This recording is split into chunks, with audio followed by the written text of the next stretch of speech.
Alright guys, on to the next video. We have the Hasbro Marvel Legends Spider-Man Lizard Build-A-Figure Wave. Next up is the Spider-Woman figure Jessica Drew. We'll get right to it. Spider-Man logo down there, Spider-Woman there. Look at the figure in the Build-A-Figure part. Spider logo up at the top. Marvel's Lizard Build-A-Figure. Side artwork looks very good. Here we have a look at the Wave. Lizard Build-A-Figure, number 1, Gwenpool, Prowler, Spider-Punk, Spider-Man Noir, Spider-Woman, Mysterio, again, I do not have that, Lasher, to build a Lizard. So here we have a look at the figure. Looks good. The bio reads, Spider-Woman uses heightened senses and powerful venom blasts to strike down any enemies of justice. And UPC there for you guys. There's a Spider-Woman figure. Let's open it up. Take a look. All right, guys, here is Jessica Drew Spider-Woman out of the package.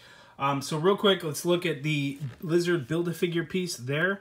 Looking very good. Nice sculpted scales underneath the shirt that's all torn up, and it's just done in a black plastic there. Purple pants. But I like the dirty, worn details that they put into the lab coat. So it's a nice touch by Hasbro to do that. And then the lab coat is a separate piece. You can see they even went above and beyond on the back, even though nobody will really ever see that. You got the scales and the tears in the shirt. So very cool. Can't wait to build this figure. Not sure when I'll get to because I don't have the Mysterio figure to have the last piece, but there he is there. And here's Jessica Drew. I like this figure. A lot of people are going to say she's going to be the peg warmer. She's no good. We like her classic costume. I'm happy with this one. I really like it. I read her latest run, and I enjoyed it. The one where she was pregnant. People were, you know, social justice warriors are probably going crazy. Oh, they made a pregnant Spider-Woman. They changed her costume because her curves and all this and that. I go with the flow. Sure, okay. Doesn't bother me. The costume, I think, looks good. As classic as this is, I think this looks better. I'm more of a modern take on things as opposed to classic. Now, I always like the classic figures and the classic looks. Don't get me wrong. But if we have some modern things, I do like it. I think this makes more sense compared to this. Just like Spider-Man, blue and red costume, you know, going around the city. It's kind of funky, but, you know, I dig it. The Spider-Woman, I like the modern costume. I don't know what it is. I like it. It's, you know, simple, plain, looks good to me. Not a whole lot to the figure though, but we'll take a look at it. There's some new sculpts to it. The torso is new because you actually get these lines in here are sculpted. Looks like some sloppy paint in there and then right on the neck. But it does, the black lines, yeah, definitely got a little sloppy. A little sloppy on the line work.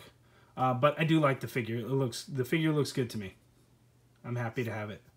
Not a whole lot. We'll go over the articulations, but it's going to be the same with a lot of the other female figures. Nothing's really changing. Anything that usually changes on a female figure is the torso piece, you know, the single jointed elbows, all of that we get. But the really cool thing is these glasses. There's some nice detail in there. You see the kind of the color and the lenses, and they are removable, so you can take those off. And I think she looks really good. Hasbro did a good job on the sculpt of her face. I like it. And again, I am a fan of her comic run where she's more of a private investigator and she has Porcupine as her sidekick slash babysitter. I thought it was a good run. I was a little disappointed when it ended. I definitely enjoyed it. I thought it was a good read. But here she is. Elbows. That high up, full rotation. Single jointed elbow like with all the female figures except Proxima Midnight. And then she does have the hinge wrists. And then the gloves, I think, have a nice little detail. You can see the skin tone because it has that open part to them there and a little bit of red in there. That looks good. Now the torso piece, we see what kind of range of motion. Some pivot there, pivot there. Front, forward, not a whole lot. Back, a little bit more. Head's going to look all the way down. There goes her glasses. It's not really going to look all the way up because of the way the hair is down there, so that won't go. Legs go that far apart. You get upper thigh cut, double jointed knee, no boot cut on figures. All the way down, up a little bit, ankle pivot. But there's the Jessica Drew figure. Let me know in the comments what you guys think of it. Again, I am very happy with this figure. I like this costume. I read the comic, so I'm a fan. Some of you guys, let me know if you read the comic. Did you enjoy it? Tell me what you liked about it. Tell me what you didn't like about it. I know most of you are going to say this is the better one. Obviously, it's classic. It's iconic. And that will forever be, you know, part of her history and everything. When you think of Spider-Woman, you'll always think of this look. But I do like this look. There she is. Thanks for watching, guys. Like the video. Subscribe if you haven't already done so. Might be at 2,000 subscribers now, so thank you guys for all the support. I truly appreciate it, and I really appreciate you watching this video. Thanks a lot. Next video coming up is Lasher.